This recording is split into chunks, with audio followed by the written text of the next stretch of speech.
Think. I can't think. You can't think. No. Fine.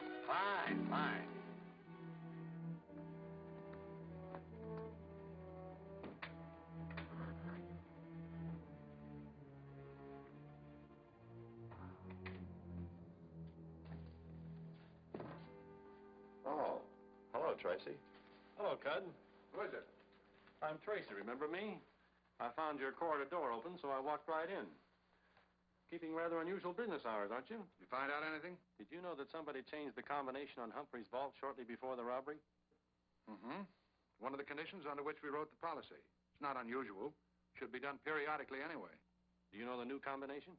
I do. I went with the serviceman that did the job.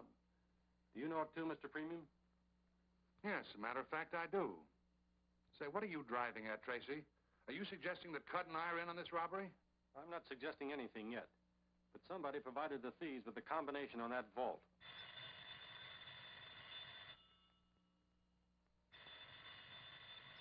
Shall I take it? No, I'll answer it. Hello? Yes? Oh, I can't go into that tonight. Have him call me back tomorrow. Was that the Claw? Who's the Claw? He's a two-time killer, and he's got Humphrey's furs. He tried to sell them to a fence, but something went wrong. Well, if you know who he is, why don't you arrest him? I don't know where he is. But as he failed in contacting the fence, I thought he might call you tonight and offer to sell the furs back at a big cut under their real value. Well, we did have such an idea, but we didn't know who had them. Tonight's our deadline. And if we don't get the furs back, we'll have to settle with Humphreys. An experienced fur thief would know that. The Claw has no experience with furs, but the man behind him has.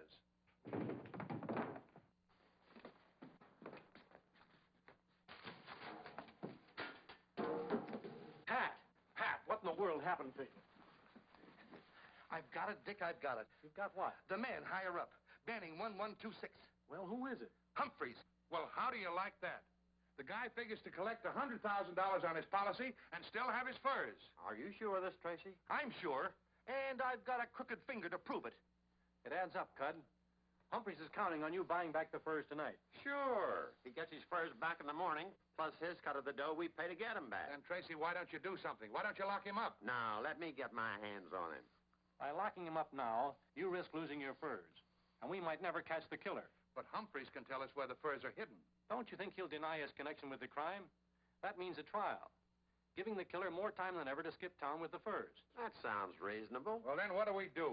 You and I are going to stick right here. I'm more certain than ever now that the killer will give you a call tonight. You and Pat pay Humphreys a friendly little call. Right. I think I'm going to enjoy this. You know, Tracy, I got to admit it. I'm kind of glad you dropped in here tonight.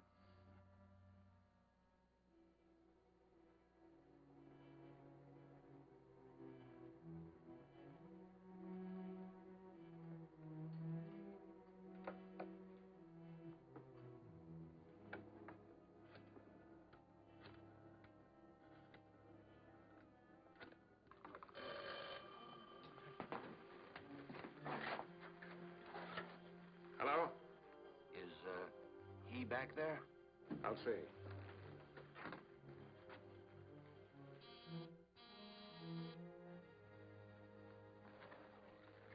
No, he ain't in. That's funny. You're supposed to make a very important call for me tonight.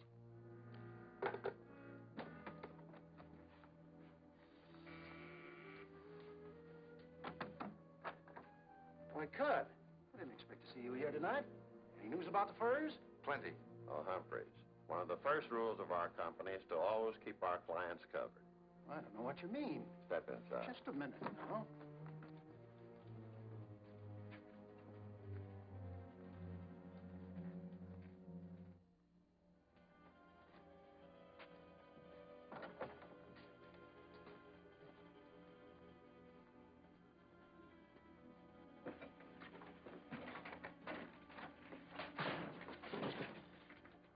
Out here. Come on, he's got to be here somewhere.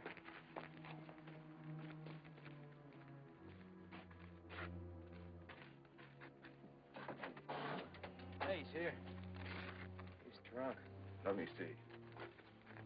He's not drunk. He's been hurt. Well, looks like he added another tattoo mark to his collection. Is he dead? Just about. Hey, it looked to me like he had time to call the insurance company. Maybe we ought to help him. I've had some experience knifing out bullets. Well, why waste the time? Look, we're the perfect setup here. There'll be twice as much dough in it for us if we call the insurance company.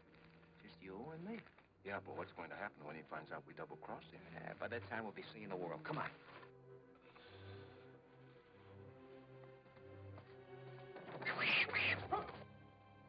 That guy and his cats will...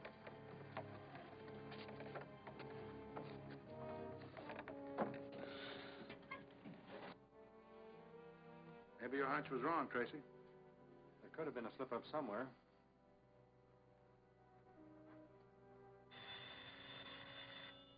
Hello?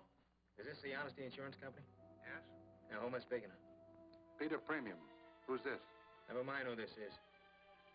Look, how'd you like to get them Humphrey Furs back tonight, huh? All right, listen carefully. $50,000 back at the Blanket Skull in half an hour. Come by yourself. $50,000. Back of the Blinking Skull. And I'm warning you, no cops. I understand. No cops. What do you know about that? Back of the Blinking Skull. Are you going, Tracy? Alone? You heard what the man said. No cops. Good luck. Buy a pencil from a poor blind man.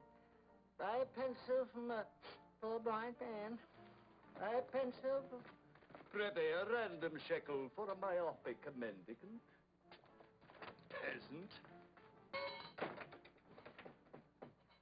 Ye gods, 'tis now the very witching time of night, but not a suspicious character in sight. Methinks I have failed Dick Tracy. Hey, Sam. What's the matter? Look. What? Sightless. What's the matter with you? You believe in ghosts? Come on. Yeah, but... I said come on. Hey. Buy a pencil from a poor blind man.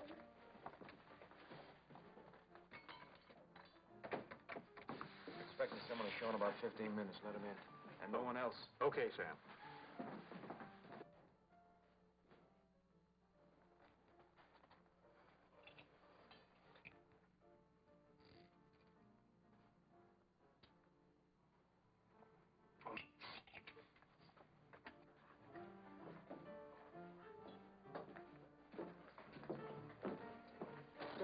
With my most profound apologies.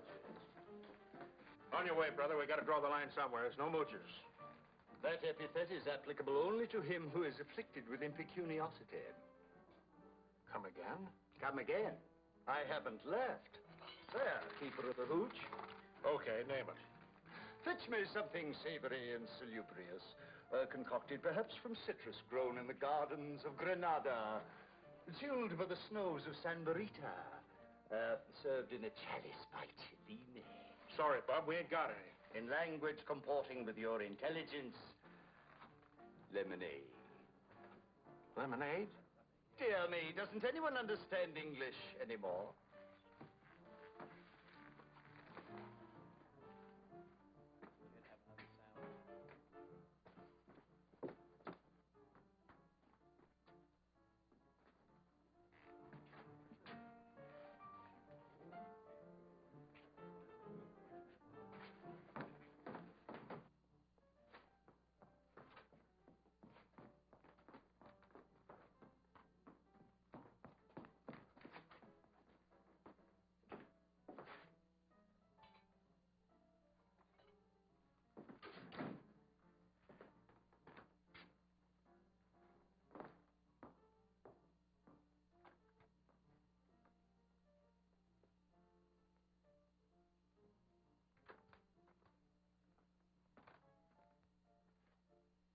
Come on, smile, kid, smile.